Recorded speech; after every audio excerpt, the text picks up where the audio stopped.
Assalamualaikum warahmatullahi wabarakatuh. Perkenalkan, saya Sinta Apriani dengan NIM 2110701037 dari kelas farmakologi B. Di sini saya akan menjelaskan sedikit tentang obat zinc. Sebelumnya saya akan share screen terlebih dahulu. Baik, di sini ada farmakologi obat zinc.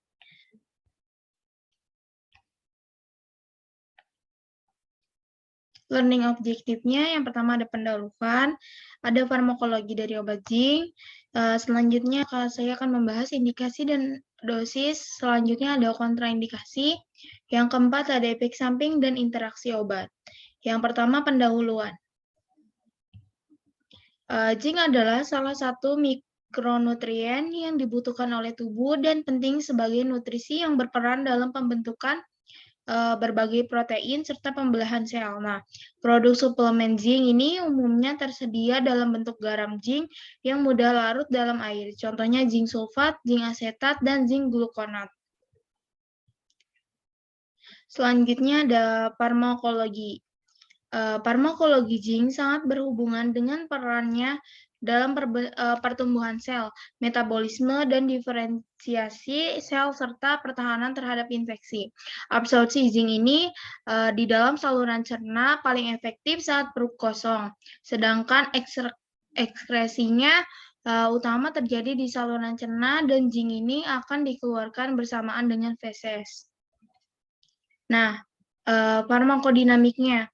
Farmakodinamik zinc ini berhubungan erat dengan perannya di dalam tubuh sebagai unsur mineral yang penting. Secara garis besar, zinc ini memiliki 3 peran dalam tubuh, yaitu peran katalitik, struktural, dan regulatori. Zinc ini bekerja dalam berbagai aspek proses metabolisme seluler, antara lain sintesis protein, proses pembelahan sel, proses penyembuhan luka, aktivitas katalik terhadap sekitar 200 enzim, dan sebagai kofaktor pada lebih dari 300 enzim yang memengaruhi fungsi sebagai organ. Selanjutnya ada farmakokinetik. Dari segi absorpsi, farmakokinetik zinc ini dipengaruhi oleh konsumsi makanan dan status nutrisi zinc di dalam tubuh. Bioavailabilitas ini zinc lebih tinggi jika dikonsumsi pada keadaan perut kosong. Sebagian besar zinc terdistribusi pada organ hati, otot, tulang, mata, dan ginjal. Ekskresi zinc terutama dikeluarkan bersamaan dengan feses. Selanjutnya ada farmakokinetik dari absorpsi. Absorpsi zinc ini terjadi di usus halus dan dipengaruhi beberapa faktor, antara lain adalah makanan dan status defisiensi zinc di dalam tubuh. Zinc ini biasanya lebih akurat di dalam perut kosong sekitar 60-70%. Tingkat efisiensi absorpsi zinc akan menurun apabila diberikan bersamaan dengan makanan. Pada pasien dengan defisiensi zinc, penyerapan zinc di dalam usus halus akan lebih besar dibandingkan dengan pasien yang diet tinggi zinc. Nah, selanjutnya ada distribusi. Sekitar 60-70% dari zinc yang diabsorpsikan akan berkaitan dengan plasma albumin, lalu didistribusikan ke seluruh jaringan tubuh. Zinc terutama terdistribusi pada hati, paru, otot, tulang, mata, cairan prostat, dan ginjal. Nah, selanjutnya ada metabolisme. Metabolisme zinc ini di dalam tubuh segera dimulai ketika terjadinya penyerapan, baik dari makanan ataupun obat-obatan dalam bentuk ion bebas. Ion bebas ini akan diberikan dengan ligan yang disekresikan secara endogen sebelum ditransportasikan ke dalam enterosit di duodenum. Di duodenum selanjutnya ke jejunum. Mekanisme transport protein akan memfasilitasi perjalanan zinc memasuki sirkulasi hepatik. Zinc sendiri dapat menginduksi dan berkaitan dengan metallothionein intestinal hingga 20% di dalam sel. Nah, selanjutnya ada eliminasi. Ekskresi zinc terutama terjadi melalui traktus gastrointestinal lewat sekresi intestinal dan sekresi biliar. Walaupun hampir semua akan direabsorpsikan kembali, selain itu juga zinc dapat diekskresikan melalui urin dan permukaan tubuh atau pengelupasan kulit rambut atau keringat. Nah, selanjutnya ada resistensi. Belum ada data resistensi zinc, namun efektivitas absorpsi zinc akan menurun pada organ dengan status kadar zinc yang normal atau sedang menjalani diet tinggi. Nah, selanjutnya ada formulasi obat zinc. Bentuk sediaan garam zinc dalam tata laksana diare adalah zinc sulfat. Di Indonesia, zinc sulfat tersedia dalam bentuk drop, sirup, serbuk, dan tablet dispersible.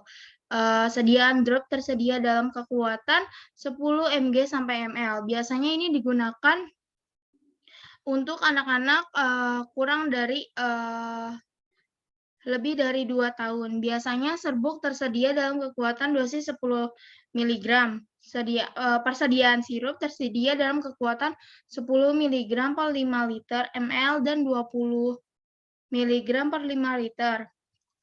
Nah, selanjutnya ada sediaan tablet dispersible tersedia dalam kekuatan 20 mg.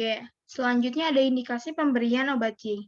Indikasi utama pemberian zinc adalah sebagai terapi defisiensi zinc dan kondisi lain yang mungkin berhubungan dengan defisiensi zinc. Nah, terdapat bukti kuat yang mendukung penggunaan tablet hisap zinc untuk mengurangi durasi dan gejala common cold atau flu. Pemberian zinc juga direkomendasikan pada kasus gastroenteritis anak sebab diare dapat menyebabkan defisiensi zinc. Pada infeksi COVID-19, studi menyatakan bahwa suplementasi zinc tidak memperbaiki kesintasan dan tidak menurunkan mortalitas pasien. Selanjutnya ada dosis. Dosis zinc berbeda-beda bergantung pada diagnosis kerja serta usia pasien yang menerima terapi zinc. Saat ini berbagai studi terus dilakukan untuk menentukan dosis yang paling tepat untuk setiap kondisi gangguan kesehatan yang membutuhkan suplementasi zinc. Selanjutnya ada kontraindikasi zinc.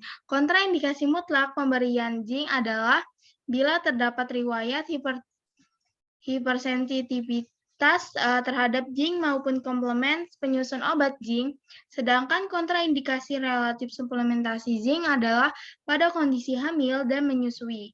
Peringatan pada obat penggunaan zinc. Penggunaan zinc jangka panjang atau dalam jumlah besar dapat menyebabkan defisiensi tembaga serta anemia. Perlu diingat bahwa produk suplemen zinc tidak ditujukan untuk menggantikan diet harian. Mengkonsumsi mineral zinc secara alami dan sumber dari makanan yang bervariasi dan sehat serta daging dan makanan laut adalah pilihan yang terbaik. Selanjutnya ada efek samping dari pemberian zinc ini. Efek sampingnya muntah, diare, sakit perut, demam, dan batuk. Baik, mungkin cukup sekian pembahasan warahmatullahi wabarakatuh.